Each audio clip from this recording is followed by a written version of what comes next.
नमस्कार, आप देख रहे हैं अगर समाज न्यूज और मैं आपके साथ मुकेश बंसल। आज हमारे बीच में हरियाणा प्रदेश के सचिव और बीजेपी के फतेहाबाद के प्रभारी सुरेंद्र आर्या जी मौजूद हैं और साथ में जोड़ा साहब भी हैं। आज उनसे बातचीत करेंगे जो इनको जिम्मेवारी दी गई है सुरेंद्र आर्या जी को कि विधानसभा इलेक्शन की जिम्मेवारी के अंदर भी तीनों सीटें किसको मिल रही हैं, क्या तैयारियां चल रही हैं और किस प्रकार के आगे की रणनीति इन्होंने तैयार कर रखी है। ये सारी जानकारियाँ, सारी बारीकियाँ सुरेंद्र आर्या जी से लेते हैं क्योंकि इनको एक बहुत बड़ी जिम्मेवारी फतेहाबाद की इनको दी गई है। नमस्कार जी। नमस्कार।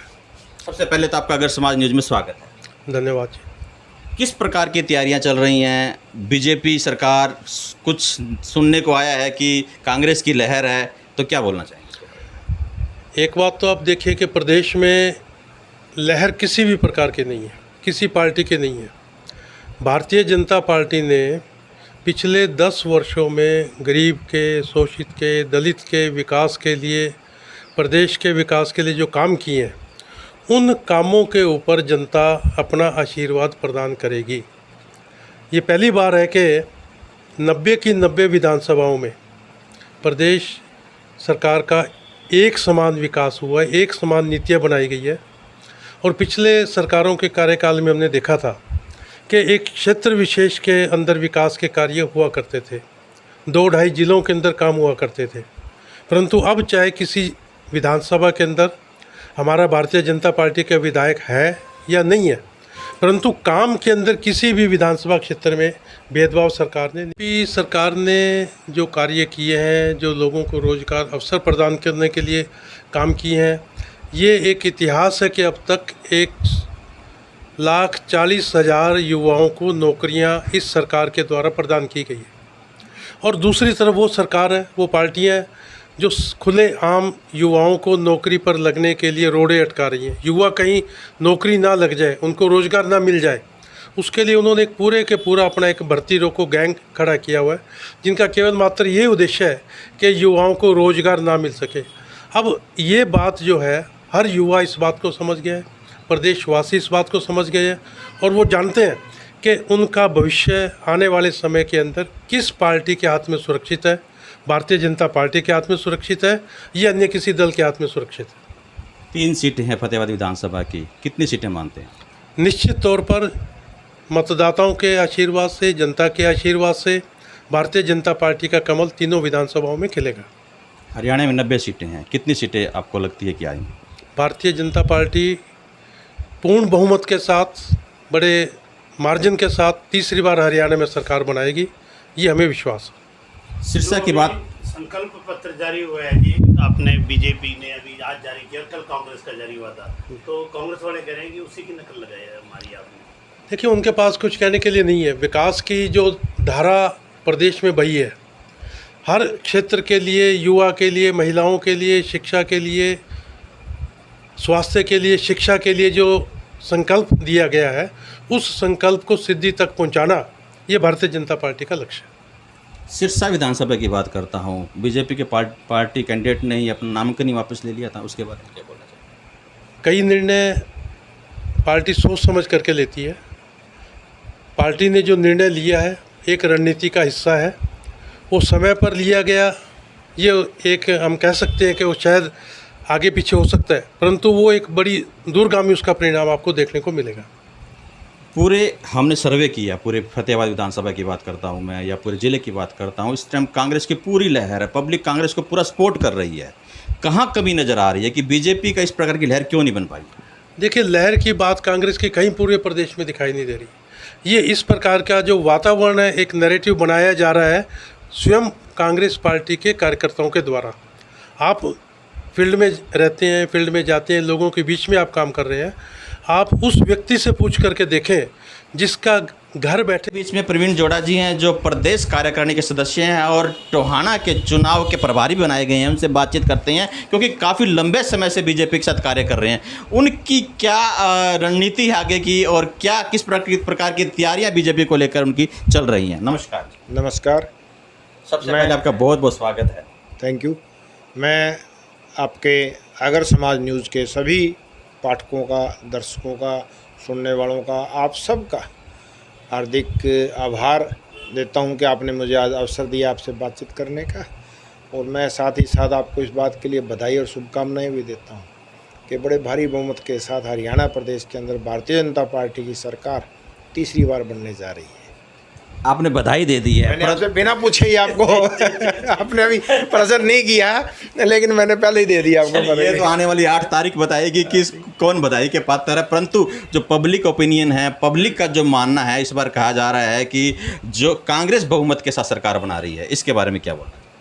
देखिए, आपने पब्लिक का ओपिनियन कहाँ से लिया मुझे नहीं मालूम, लेकिन जहाँ तक पब्लिक के ओपिनियन की बात करते हैं तो पब्लिक का ओपिनियन तो जो हम भी फील्ड में जा रहे हैं, हमारे तीनों प्रत्याशी जहाँ तक कंसर्न है, फतेहाबाद ज़िला की बात करते हैं तो पूरा हरियाणा प्रदेश के अंदर भारतीय जनता पार्टी के प्रत्याशियों का पब्लिक की ओर से पूरा मान सम्मान मिल रहा है, क्योंकि हरियाणा प्रदेश की जनता जानती है कि हरियाणा में भारतीय जनता पार्टी को मार्गदर्शन देने वाला भारतीय जनता पार्टी का शीर्ष नेतृत्व माननीय नरेंद्र मोदी जी है एक, और तो जो देश में, न केवल देश में, विदेश में, दुनिया भर में भारत का डंका बजवा रहे हैं, भारत का मान सम्मान बढ़ा रहे हैं। दूसरी ओर एक ऐसी पार्टी है कांग्रेस पार्टी, जिनका नेता अभी अमेरिका में गया हुआ है और वो अमेरिका में जाकर देश की बदनामी करने का कोई अवसर नहीं चूक रही। वहाँ जाकर देश को तोड़ने की बात कर रहे हैं, वहाँ जाकर समाज को तोड़ने की बात कर रहे हैं। अमेरिका में जाकर राहुल गांधी जी कहते हैं कि हिंदुस्तान के अंदर सिखों को पगड़ी और कड़ा पहनने की इजाज़त नहीं है। मैं आपसे सवाल प्रश्न करूँगा, क्या ऐसा है?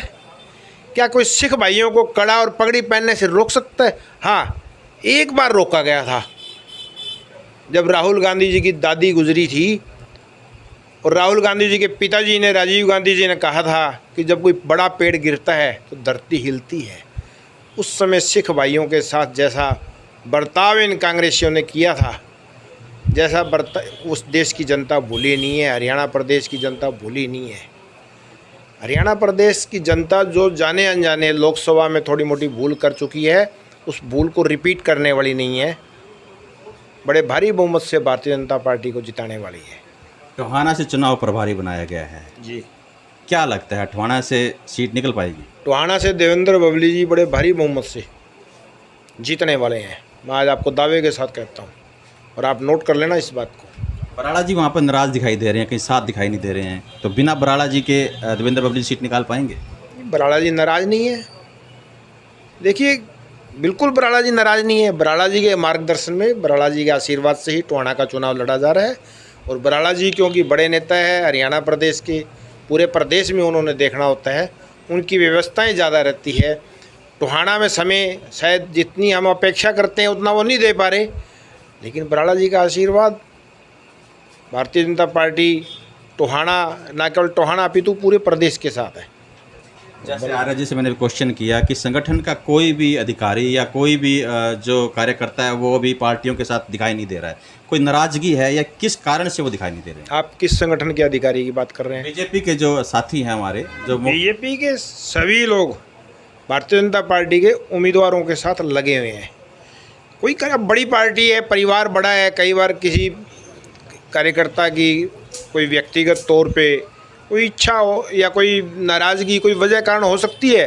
हम एक एक कार्यकर्ता को जाके मना रहे हैं, और बाकी भारतीय जनता पार्टी का कार्यकर्ता चाहे चुनावों से पूर्व नाराज़ हो, निराश हो, कई बार मन में कोई बात भी हो सकती है, लेकिन जब चुनाव आता है तो जी जान से चुनावों में भारतीय जनता पार्टी को, भारत माता को परम वैभव की ओर पहुँचाने के कार्य में लग जाता है।